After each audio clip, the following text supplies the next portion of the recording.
நம்ம வந்து இங்க இருந்து சிம்லாவில் நடக்கிற விஷயத்த நம்ம பாக்குறோம். நம்ம உண்மையிலேயே அந்த சிம்லாங்கிற அந்த இடத்துல அந்த ஒரு பிரச்சனை நடந்த இடத்துல போய் நின்று இருந்தோம் அப்படின்னா நமக்கு என்ன தெரிஞ்சிருக்கும்னா, நம்ம வீடு பக்கத்துல இருந்திருக்கும். கொண்டு வந்து மசூதியை பொதுமக்களுடைய நிலம் நடந்துட்டு இருக்கோம். அந்த இடத்துல வந்து யாராவது ஒருத்தவங்க மசூதி கட்ட ஆரம்பிச்சிருப்பாங்க. மக்கள் எந்த அளவுக்கு ரியாக்ட் பண்றாங்க அப்படிங்கறது தெரிஞ்சிருக்கும். நீங்க முஸ்லிம்ஸ் வந்து அவர்கள் வந்து நாங்களே இதை வந்து விட்டுறோம் அப்படின்னு சொல்லி சொல்றாங்க அப்படின்னா, அந்த இடத்துல பிரச்சனைக்குரிய இடத்துல தானே நீங்க கட்டுறீங்க அப்படிங்கிறது வந்து அவர்களுக்கு தெரிந்திருக்கு. திமுக கிட்டத்தட்ட காங்கிரஸை சீரழித்து விட்டது. அவ்வளவுதான், காங்கிரஸ் முடிச்சிருச்சு. அவங்களுடைய வாக்கு வங்கிகள் எல்லாத்தையுமே வந்து திமுக சாப்பிட்டுருச்சு. 117 சீட்டு தமிழகத்துல நின்று நீங்க ஆளுங்கட்சியாக இருந்த ஒரு இடத்துல இருந்து எதிர்கட்சியா மாறினீங்க, கூட்டணி கட்சியா மாறினீங்க. இன்னைக்கு கூட்டணி கட்சின்னு சொல்றதுக்கு உங்களுக்கு அருகதை இல்ல, எதிர்கட்சின்னு சொல்றதுக்கு ஒரு அருகதை இல்ல, ஆளுங்கட்சின்னு சொல்றதுக்கும் உங்களுக்கு எவ்வளவு தூரத்துல எட்டி பார்த்தாலும் காங்கிரஸ் தமிழகத்துல மீண்டும் ஆட்சியை பிடிக்கும் அப்படின்னு சொல்லி நீங்க ஒருவேளை கேட்டீங்க அப்படின்னா நீங்களே சிரிச்சிருவீங்க. கள்ளக்குறிச்சி இன்சிடென்ட்ல 69 பேர் சாகும் போது மைக்கு நீட்டும் போது திருமாவளவன் வந்து இதை தவறு அப்படின்னு சொல்லி எந்த இடத்துலயுமே பேச கிடையாது. கள்ளச்சாராயம் விற்றதை பற்றி அவர் எந்த இடத்துலயுமே பேச கிடையாது. புதிதாக இந்த நடிகரும் எங்களுடைய மாநில தலைவரும் இணைந்தா அது எந்த அளவுக்கு போகும் அப்படிங்கறதெல்லாம் கூட நீங்க கற்பனை செஞ்சு பாத்துக்கோங்க. இதெல்லாம் ஒரு ஹிண்ட் தான். நாங்க வந்து 2026 என்ன வேண்டுமானாலும் நடக்கலாம், எப்படி வேணாலும் கூட்டணி அமையலாம். தமிழக பல்ஸ், இது தமிழ்நாட்டின் நாடி துடிப்பு. இந்தியாவுடைய ஜிடிபி குரோட்டா இருக்கு, பொருளாதாரத்துல இந்தியா முன்னோக்கி போய் கொண்டு இருக்குன்னு சொல்லிங்க. உண்மைதான். கடந்த 10 ஆண்டுகள்ல பொருளாதாரத்துல கொஞ்சம் கொஞ்சமா நம்ம முன்னாடி வந்துட்டு இருக்கோம். இன்னும் அடுத்த 5 ஆண்டுகளில் நம்ம ஒரு மிக முக்கியமான இடத்தை நோக்கி நகர்வோம் என்ற எதிர்பார்ப்பு எல்லோரிடமும் இருந்தாலும், என்ன மாதிரியான கட்டமைப்புகள் இந்தியாவில் அதிகப்படுத்தப்பட்டிருக்கு? நேஷனல் செக்யூரிட்டிக்காக எந்த வித நம்ம சொல்லணும் இல்லைங்களா, ஆர்மி ஏர்ஃபோர்ஸா இருக்கட்டும், ஆர்மியாக இருக்கட்டும், இல்லைன்னா நேவியாக இருக்கட்டும், எந்த விதமா அவங்க வந்து பலப்படுத்தப்பட்டிருக்காங்க? எந்த மாதிரியான ஒரு பவர்ஸ் அவங்க என்ஜாய் பண்றாங்க சபரி? இதுல நேஷனல் செக்யூரிட்டி தான் சுபாஜி எல்லாத்தையும் விட பிரதானமான ஒரு விஷயம். நீங்க நாட்டுல நீங்க எவ்வளவு வேணாலும் சொத்து வச்சிருக்கலாம், என்ன வேணாலும் சம்பாதிக்கலாம், எது வேணாலும் பண்ணலாம். என்கிட்ட இத்தனை கோடி ரூபாய் சொத்து இருக்கு, நான் இவ்வளவு பெரிய பணக்காரனா இருக்கேன். ஆனா இந்த நாடும் தேசமும் வந்து சுதந்திரமா இல்ல, பாதுகாப்பா இல்ல அப்படின்னா இது அத்தனையுமே வீணாய் போயிடும். இதற்கு எடுத்துக்காட்டு என்ன அப்படின்னு சொல்லி பாத்தீங்கன்னா, பாகிஸ்தானாக இருக்கட்டும், ஆப்கானிஸ்தானாக இருக்கட்டும், பங்களாதேஷ், இப்ப ரீசெண்டா நடந்த பங்களாதேஷாக இருக்கட்டும், இலங்கையாக இருக்கட்டும், இங்கெல்லாம் நீங்க எடுத்து பாத்தீங்க அப்படின்னா கோடி கோடியோ சொத்து வச்சிருந்த வீடெல்லாம் நைட்டோட நைட்டா சூறையாடிட்டு போயிட்டாங்க. அங்க வந்திருந்த புரட்சியாளர்கள் அப்படின்னு சொல்லிட்டு சூறையாடிட்டு போயிட்டாங்க. நம்ம கஷ்டப்பட்டு ஒரு சொத்து சம்பாரிச்சு வைப்போம், எவனோ ஒருத்தன் நைட்டு விடிய விடிய வந்து எல்லாத்தையும் அடிச்சு உடச்சு எல்லாத்தையும் தூக்கிட்டு போனா நமக்கு மனசு எப்படி இருக்கும்? ஒரு பாகிஸ்தான்ல வந்து கராச்சிங்கிற ஒரு இடத்துல மிகப்பெரிய ஒரு மால் ஓபன் பண்றாங்க. ஓபன் பண்ணா அடுத்த 3 மணி நேரத்துல மால்ல இருந்த அத்தனை பொருட்களையும் அங்க இருந்து அவங்க வந்து அடிச்சு உடைச்சு தூக்கிட்டு போயிட்டாங்க. இதுல பாகிஸ்தான் போலீஸினுடைய வேலை என்னவாக இருக்கும்? நீங்க வந்து இந்த மாதிரி ஒரு விஷயங்கள் வந்து இந்தியாவுல செய்ய முடியுமா? ஒரு நேஷனல் செக்யூரிட்டி அப்படிங்கிறது வந்து மிகப்பெரிய ஒரு கட்டமைப்பு. அந்த கட்டமைப்பு வந்து நீங்க சாதாரணமா வச்சிட முடியாது. இது வந்து ஆர்மி, நேவி, ஏர்ஃபோர்ஸ் அந்த ஒரு துறைகளோட இது நிக்க போறது கிடையாது. உள்துறையில வந்து இந்திய தேசத்துக்குள்ள நடக்கக்கூடிய இந்த பிரிவினைவாதங்களை கட்டுப்படுத்துறதோ இந்த மாதிரி ஒரு விஷயங்கள்லாம் கூட இந்த விஷயங்கள்ல நீங்க அடக்கும் சுபாஜி. ஏன்னா நம்ம இங்க உள்ள உட்காந்துக்கிட்டு நம்ம என்ன வேணாலும் பேசலாம். இது வந்து அப்படி பண்ணிருக்கலாம், இப்படி செஞ்சிருக்கலாம், அது பண்ணிருக்கலாம் அப்படின்னு சொல்லிட்டு இந்தியாவுக்கு எதிராக உலகம் பூராக பின்னக்கூடிய வலைகள் அப்படின்னு சொல்லி நிறைய விஷயங்கள் இருக்கு. நம்ம இந்த யூடியூப்ஸ்ல கூட போய் பார்த்தோம்னா தெரியும். இந்த necklace of diamonds, string of pearls அப்படின்னு சொல்லி எல்லாம் ஒரு 2-3 தியரி போட்டிருப்பாங்க. நமக்கு வந்து எந்தெந்த ஹார்பர் எல்லாம் சீனாக்கள் வந்து தடை பண்றாங்க, அதை திரு நரேந்திர மோடி அவர்கள் வந்து அந்த பிரதமர்கள் கிட்ட போய் அதை வந்து எப்படி உடைத்து அதை வெளியே எடுத்தாரு, இந்த மாதிரி ஒரு விஷயங்கள்லாம் கூட நிறைய இருக்கும். அதெல்லாம் பார்க்கிறவர்கள் வந்து அதை மாதிரி போய் பார்த்தாங்க அப்படின்னு சொன்னீங்கன்னா அந்த நேஷனல் செக்யூரிட்டினா என்ன அப்படிங்கிறதை வந்து அவர்களுக்கு ஒரு புரிதல் கிடைக்கும். இது வந்து ரொம்ப மிகப்பெரிய ஒரு நெட்வொர்க். நம்ம நினைக்கிற மாதிரி உள்ள வந்து ஒருத்தன் தீவிரவாதி வந்து குண்டு வைக்கிறதோ இது மட்டும் வந்து நேஷனல் செக்யூரிட்டியினுடைய ஒரு அங்கம் கிடையாது. இதுவும் ஒரு நேஷனல் செக்யூரிட்டி தான். அதற்கு கூட வந்து உலக நாடுகள் வந்து நமக்கு எதிராக செய்யக்கூடிய வலைகள்ல இருந்து நம்ம எப்படி வெளியே வரோம், அதுல இருந்து நம்மளுடைய நாடு எப்படி முன்னேற்றத்தை நோக்கி போயிட்டு இருக்கு. இந்தியாவுக்கு இன்னைக்கு இருக்கக்கூடிய ஜிடிபியாக இருக்கட்டும், நாம் வைத்திருக்கக்கூடிய பணங்களாக இருக்கட்டும், 50 வருடங்கள் வந்து மக்கள் வந்து சாப்பாட்டுக்கே வழி இல்லை, ரொம்ப கஷ்டப்படுறாங்க அப்படின்னா கூட இந்தியாவினுடைய மக்கள் வாழ்வதற்கு உண்டான அடுத்த 50 வருடங்களுக்கு உண்டான பணம் வந்து இந்தியா வந்து வச்சிருக்காங்க. சோ மற்ற நாடுகள் கிட்ட வந்து அடுத்த வேளை சாப்பாட்டுக்கு இப்ப பங்களாதேஷ்ல எடுத்து பாத்தீங்கன்னா 7,800 கோடி ரூபாய் மின்சாரத்துக்கு மட்டும் அவர்கள் பாக்கி வச்சிருக்காங்க அந்த அரசாங்கம். அதனால இன்னைக்கு வந்து கரண்ட் இல்ல, 3 நாளா அங்க கரண்ட் இல்ல.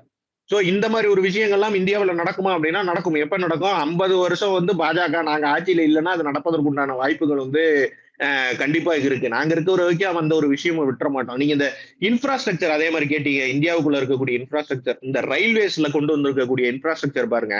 என்னைக்குமே ஒரு தொழில் முதலீடு பண்றதுக்கு வெளியில இருந்து வராங்க. இப்ப முதலமைச்சர் போயிருக்காரு தொழில் முதலீடு பண்ணணும் அப்படின்னா அந்த இன்ஃப்ராஸ்ட்ரக்சர் அந்த இடத்துல கரெக்டா இருக்கணும். ஒரு டிரான்ஸ்போர்ட்ல வந்து உங்களுக்கு மெட்டீரியல்ஸ் கொண்டு வரதாக இருக்கட்டும், அங்க வந்து அவர்கள் அதை உற்பத்தி செய்து வெளிநாடுகளுக்கு ஏற்றுமதி பண்றதாக இருக்கட்டும், இந்த மாதிரி விஷயங்களுக்குலாம் இன்ஃப்ராஸ்ட்ரக்சர் இருக்கணும். அதுக்கு மீடியம் ஆஃப் போர்ட் வந்து பாத்தீங்க அப்படின்னா என்னைக்குமே டிரான்ஸ்போர்ட் தான். ஒரு ஏர்வேஸாக இருக்கட்டும், ரயில்வேஸாக இருக்கட்டும். இதை வந்து இந்தியாவில இப்ப கொண்டு வந்திருக்க விஷயம் அதிகம். நீங்க வந்தே பாரத் ட்ரெயின்ஸ் வந்து நீங்க எப்படி எடுத்து பாத்தீங்கன்னாலும் வாரத்துக்கு 4 ட்ரெயின் 5 ட்ரெயின் வந்து ரிலீஸ் பண்ணிட்டே தான் இருக்காங்க.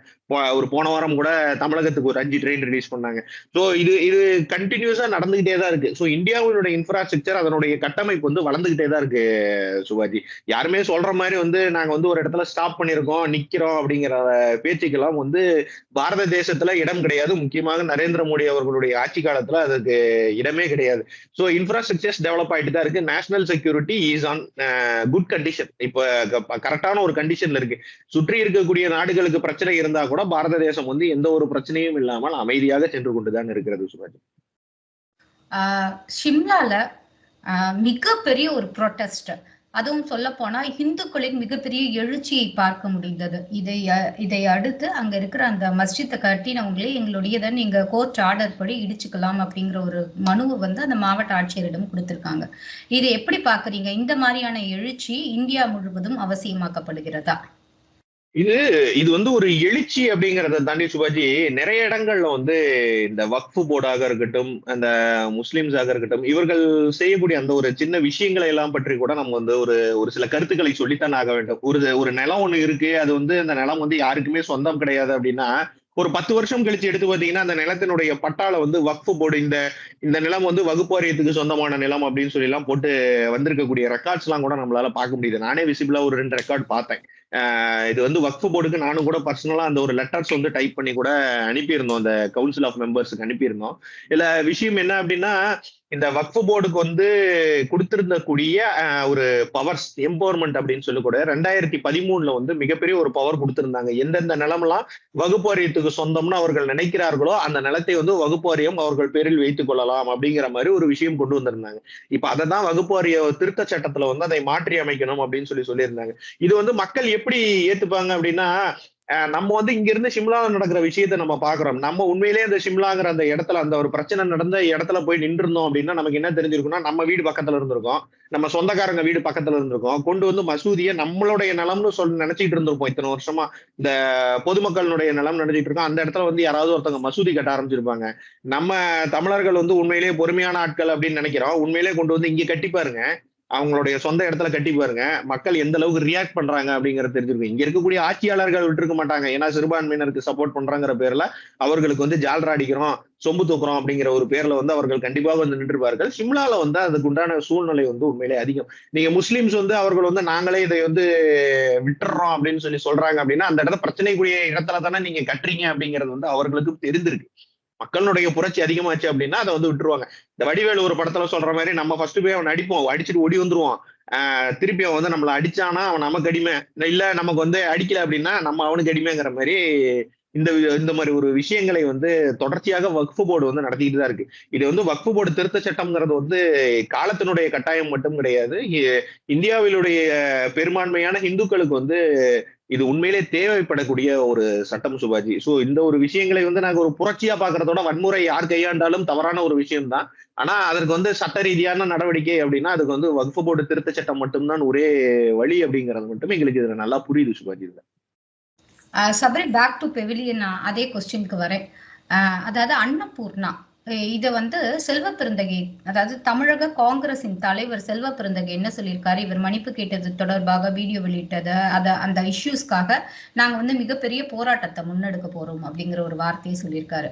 பொதுவாகவே அரசியல்ல வந்து நிகழும் சந்தர்ப்பங்களை வைத்து அரசியல் செய்வதுங்கிறது ஒரு மிகப்பெரிய கலை, சரிங்களா? இப்போ இந்த இடத்துல பாஜக தன்னுடைய மாநில தலைவரை மிஸ் செய்யறாங்களா? இல்ல இதுல நிகழ்க்கூடிய சம்பவங்களை வைத்து இப்ப இந்த ஒரு பிரசன்ட் சிச்சுவேஷன் வச்சு காங்கிரஸ் வந்து ஆதாயம் தேடுகிறார்கள் அப்படின்னா உண்மையிலே சொல்றேன். அதாவது இப்போ ஒரு நிகழ்வை தான் நான் எடுத்துக்காட்டா சொன்னேன். அரசியல் இல்லைங்களா?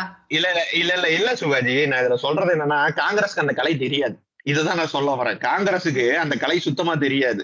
முதலமைச்சராக திரு மு கருணாநிதி அவர்களும் இந்திரா காந்தி அவர்களும் பேசி கொண்டிருக்கும் போது தமிழகத்துல வந்து நாங்க பாதி சீட்ல நிக்கிறோம், நீங்க பாதி சீட்ல நில்லுங்க அப்படிங்கும் போது கருணாநிதி ஒரு விஷயம் கேட்கிறாரு, அம்மா நான் பாதி சீட்ல நின்னேன் அப்படின்னா ஒருவேளை காங்கிரஸ் எங்களோட அதிக சீட்டு ஜெயிச்சிருச்சுன்னா முதலமைச்சர் நீங்க எங்களுக்கு தரமாட்டீங்களேங்கும் போது இந்திரா காந்தி என்ன சொன்னாங்க, இல்ல நீங்க பாதி சீட்ல நில்லுங்க, நாங்க பாதி சீட்ல நிக்கிறோம், ஜெயிச்சா நீங்க தான் முதலமைச்சர் அப்படிங்கும் போது 2 பேரும் ஆளுக்கு 117 சீட்ல நின்னவங்க காங்கிரஸும் திமுகவும்.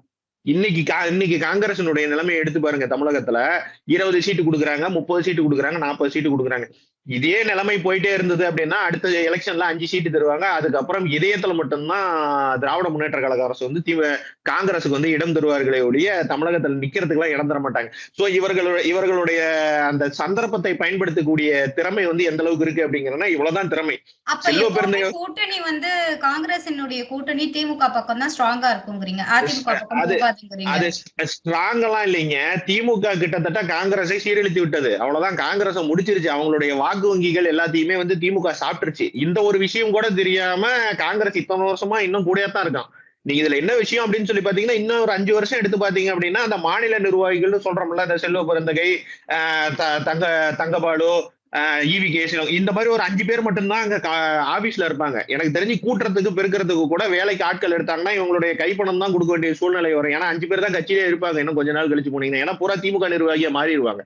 இப்ப நீங்க அன்னபூர்ணா, இந்த இடத்துல ஒரு டவுட் சபரி, ஒரு தேசிய கட்சியான காங்கிரஸ் இன்னொரு தேசிய கட்சியான பாஜகவை சேர்ந்த நீங்கள் வந்து இப்படி விமர்சிக்கலாமா? அது வந்து கரெக்டா இல்ல? இது கரெக்ட் தானே சுபாஜி. ஏன்னா நான் இருந்த நிகழ்வுகளை தான் நான் சொல்றேன். 117 சீட்டு தமிழகத்துல நின்று நீங்க ஆளுங்கட்சியாக இருந்த ஒரு இடத்துல இருந்து எதிர்கட்சியா மாறினீங்க, கூட்டணி கட்சியா மாறினீங்க. இன்னைக்கு கூட்டணி கட்சின்னு சொல்றதுக்கு உங்களுக்கு அருகதை இல்ல, எதிர்கட்சின்னு சொல்றதுக்கு ஒரு அருகதை இல்ல, ஆளுங்கட்சின்னு சொல்றதுக்கும் உங்களுக்கு எல்லாம் எவ்வளவு தூரத்துல எட்டி பார்த்தாலும் காங்கிரஸ் தமிழகத்துல மீண்டும் ஆட்சியை பிடிக்கும் அப்படின்னு சொல்லி நீங்க ஒருவேளை கேட்டீங்க அப்படின்னா நீங்களே சிரிச்சிருவீங்க. காங்கிரஸ் வந்து அப்பா தமிழகத்துல வந்து காங்கிரஸை சேர்ந்த ஒரு முதலமைச்சர் இங்க அமர்வார் அப்படிங்கறதெல்லாம் நம்மளெல்லாம் எனக்கு தெரிந்தவரை கண்ணுக்கு அது எத்தனை கிலோமீட்டருக்கு அங்கிட்டு இருக்குதோ அப்படின்னு சொல்லி வடிவேலு சொல்ற மாதிரிதான் திரு செல்வ பிறந்தகை அவர்கள் வந்து இந்த ஒரு விஷயங்களை எடுத்து வைத்துக் கொண்டு பேசுறாரு. அவருக்கு ஒரு வேலை இல்ல. உண்மையிலே செல்வ பிறந்தகைக்கு வந்து தமிழகத்துல நடக்கக்கூடிய எத்தனையோ விஷயங்கள் நடந்துகிட்டு இருக்குது. இந்த அன்னபூர்ணா அந்த ஒரு நிறுவன தலைவர் வந்து பேசியிருக்காரு அப்படின்னா இந்த ஒரு விஷயங்களை வந்து எடுத்து வைத்துக் கொண்டு காங்கிரஸ் வந்து அவங்களுடைய உட்கட்சி பிரச்சனையை பேசுவதற்கே அவர்களுக்கு நேரம் கிடையாது.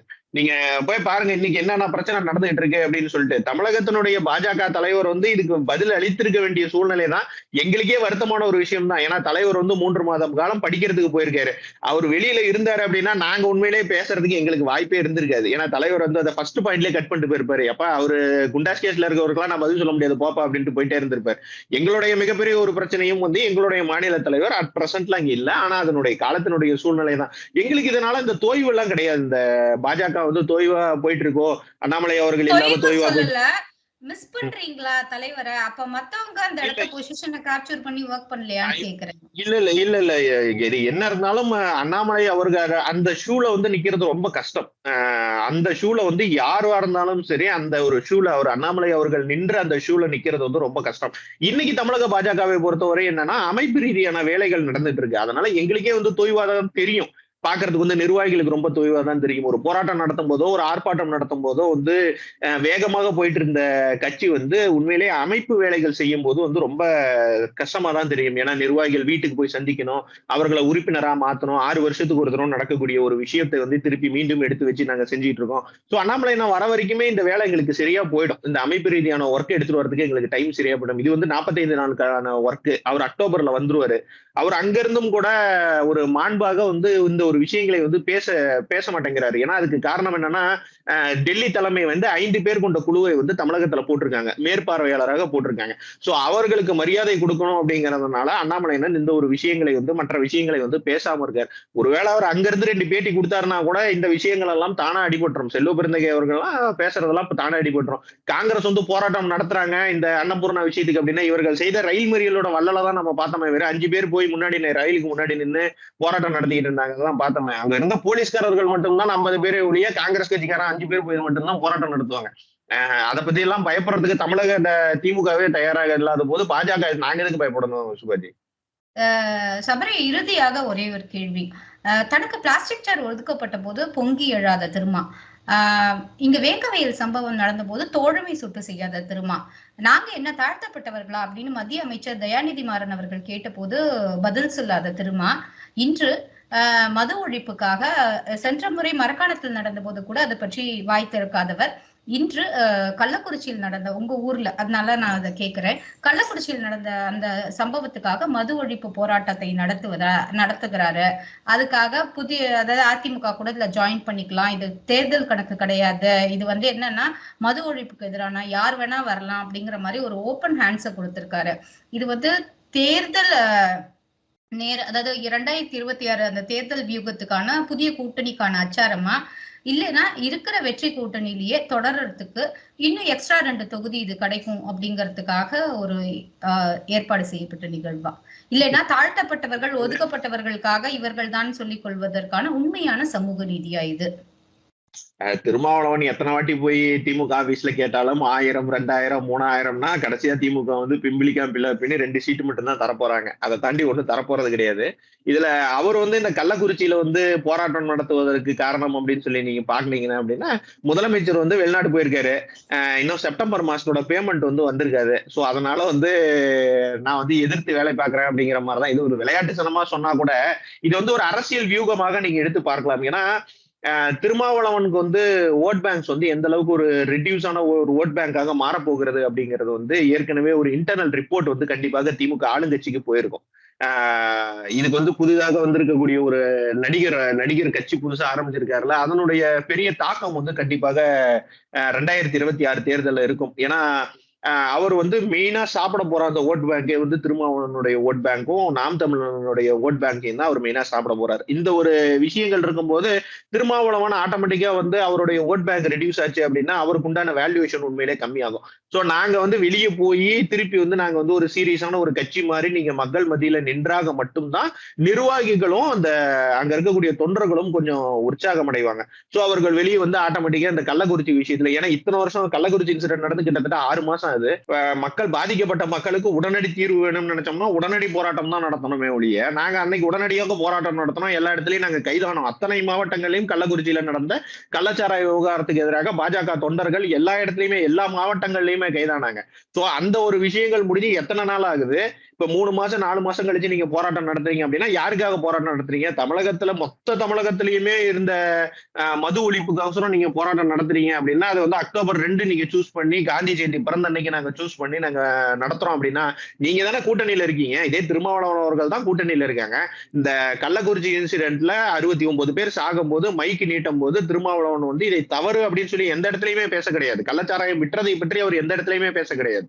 அவர் பேசின விஷயங்கள் என்ன? மதுவை குடித்து இறந்துட்டாங்க, அவர்களுக்கு 10 லட்சம் ரூபாய் அந்த நிதி உதவி மட்டும் பத்தாது, அவர்களுக்கு அரசு வேலையும் சேர்த்து தரணும் அப்படிங்கிற ஒரு விஷயத்தை பேசியிருந்தாங்க. கள்ளச்சாராயம் ஒரு பள்ளியினுடைய வாகன ஓட்டுநர் நெஞ்சு வெளியில 30 குழந்தைகளை காப்பாத்தி செத்து போனா அவர்களுக்கு கொடுக்குற பணம் 2 லட்சம் ரூபாய். ஒரு போலீஸ் கான்ஸ்டபிளோ உயிரோடு இருக்கும் போதே இறந்துட்டாரு, டியூட்டில இருக்கும் போது இறந்துட்டாருன்னா அவருக்கு கொடுக்குற பணம் 5 லட்சம் ரூபாய். குடிச்சிட்டு சாவரவனுக்கு 10 லட்சம் ரூபாய் இந்த அரசாங்கம் கொடுத்து அவர்களை ஊக்குவிக்கும் போது நீங்க எக்ஸ்ட்ராவா இன்னொரு அரசு வேலையும் சேர்த்து கொடுங்க அப்படின்னு சொல்லி சொன்னீங்க அப்படின்னா, கவர்மெண்ட் ஜாபுக்கு போன தடவை டிஎன்பிஎஸ்சி எக்ஸாம் எழுதணுமா மொத்தம் 25 லட்சம் பேர் பரிசு எழுதியிருக்கான். சோ கவர்மெண்ட் எக்ஸாம் வாங்க அந்த கவர்மெண்ட் வேலை வாங்குவதற்கு எளிதான வழி கள்ளச்சாராயம் தான் எளிதான வழியாக மக்களுக்கு தெரிஞ்சு போயிடும். இந்த உங்களுக்கு ஈஸியா வழி வேணும் அப்படின்னா கள்ளச்சாராயம் குடிச்சிட்டு செத்தா 10 லட்சம் ரூபாய் பணமும் கொடுக்குறாங்க, வீட்டுக்கு ஒருத்தருக்கு அரசு வேலையும் கொடுக்குறாங்க அப்படின்னு சொல்லிட்டு இதெல்லாம் ஊக்கப்படுத்துறதுக்கு உண்டான வழியை தான் தமிழக அரசு செய்து கொண்டு இருக்கிறது. அதை திருமாவளவன் அவர்கள் சப்போர்ட் பண்றாரு. இதுல விஷயம் பாத்தீங்க அப்படின்னா 2026 நாடாளுமன்ற தேர்தலுக்கு அவர் இங்க இருந்தே துண்டு போட்டு வைக்கிற ஒரு விஷயம் தான் நடக்குது. ஏன்னா திமுக எந்த மாதிரி ஒரு சூழ்நிலையில இருக்காங்க அப்படின்னா, ஒருவேளை பாமக நம்ம பக்கம் வருவாங்களோ அப்படிங்கிற ஒரு சூழ்நிலையில திமுக இருக்காங்க. இந்த நார்த் சைடோட ஓட்டு எல்லாம் கவர் பண்றதுக்கு பாமகவே மெல்ல நம்ம இழுப்பதற்குண்டான சூழ்நிலையில இருக்காங்க. சோ திருமாவளவன் பாமகவும் இருந்த இந்த 2024 கூட்டணி வாய்ப்புகள் 2026ல பல திருப்பங்களை நம்மளால பார்க்க முடியும். சுபாஜி, நீங்க நம்ம கேட்கிற மாதிரி பாஜக தனித்து விடப்படுமா அப்படின்னு சொல்லி யோசிக்காதீங்க. இதுல என்னன்னா பாஜகவுக்கு ஒரு மிகப்பெரிய ஒரு பலமாக கூட அமையலாம். புதிதாக அந்த நடிகரும் எங்களுடைய மாநில தலைவரும் இணைந்தா அது எந்த அளவுக்கு போகும் அப்படிங்கறதெல்லாம் கூட நீங்க கற்பனை செஞ்சு பாத்துக்கோங்க. இதெல்லாம் ஒரு ஹிண்ட் தான். நாங்க 2026ல என்ன வேண்டுமானாலும் நடக்கலாம், எப்படி வேணாலும் கூட்டணி அமையலாம், எது வேணாலும் நடக்கலாம். அண்ணாமலை அண்ட் விஜய் அப்படிங்கறதை வைத்து ஒரு பக்கம் ஒரு தராசுல வைத்து கொண்டு மத்த பக்கத்துல நீங்க ஏடிஎம்கே டிஎம்கே அப்படின்னு சொல்லி வச்சீங்கன்னா அது ஒரு டிஃபரன்ஸ் ஓனராக இருக்கும். அண்ணாமலை விஜய் இத்துடன் இந்த நேர்காணலை முடிக்கிறேன். மீண்டும் அடுத்த நேர்காணலில் தொடர்வோம். நன்றி, வணக்கம். நன்றி.